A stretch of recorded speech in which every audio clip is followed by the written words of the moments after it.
friends. So I'm getting ready to give a webinar on 10 tragedies in email marketing to avoid in 2023. And when people registered, we asked them what they were interested to hear about, what their concerns were with email marketing. And what came back was actually a larger question about content in general and how to stand out in the noise. So whether you're writing about the flu for the millionth time, or you're writing about value-based care, or you're talking about how to manage post-COVID healthcare challenges, it feels like everyone's talking about the same thing, writing about the same thing, posting about the same thing. So how do you stand out? So one of the things that I have found that's really helpful is coming back to understanding that people don't have the same knowledge of something that you do. You've written about the flu a million times, or if you've written about value-based care a million times, but that doesn't necessarily mean that they have read about those things a million times.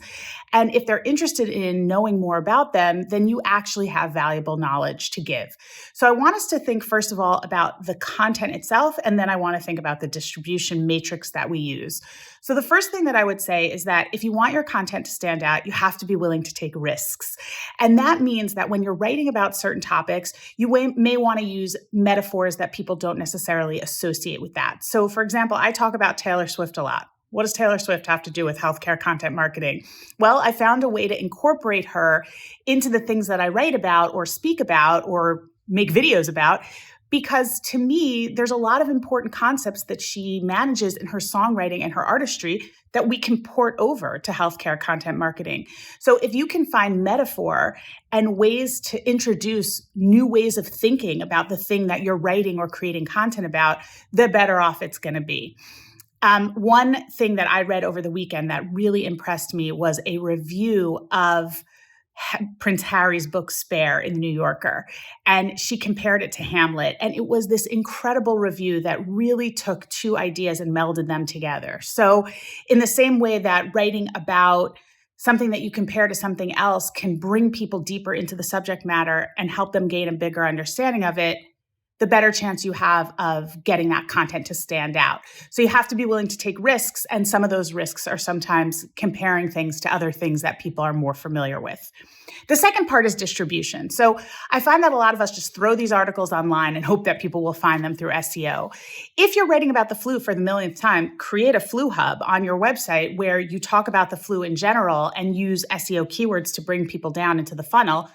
But you pepper it with the content that links through about the flu, or consistently update your major flu page so that Google sees that you're spending the time to make sure that the content is current. The flu changes every year, and people have different sensitivities towards it and different things that they're thinking about with the flu. So you can certainly update those pages.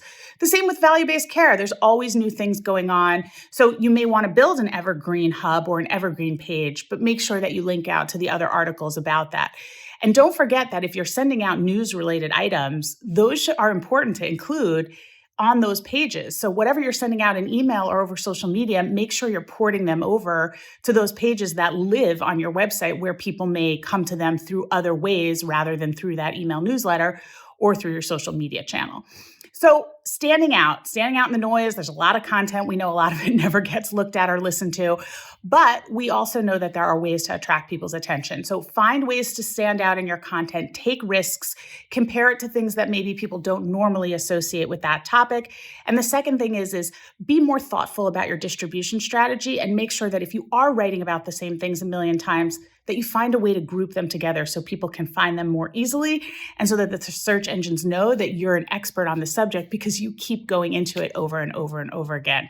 Listen, let me tell you something. Content marketing, particularly in healthcare, requires a laser-like focus on your audience, but it also requires you to think like the consumer. So sometimes you're going to need an article about the flu because you've got the flu, and sometimes you're going to want to learn more about the flu because your kids have it, your husband has it, there are different strains.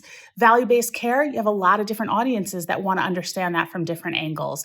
So don't be afraid to keep writing about the same thing over and over again.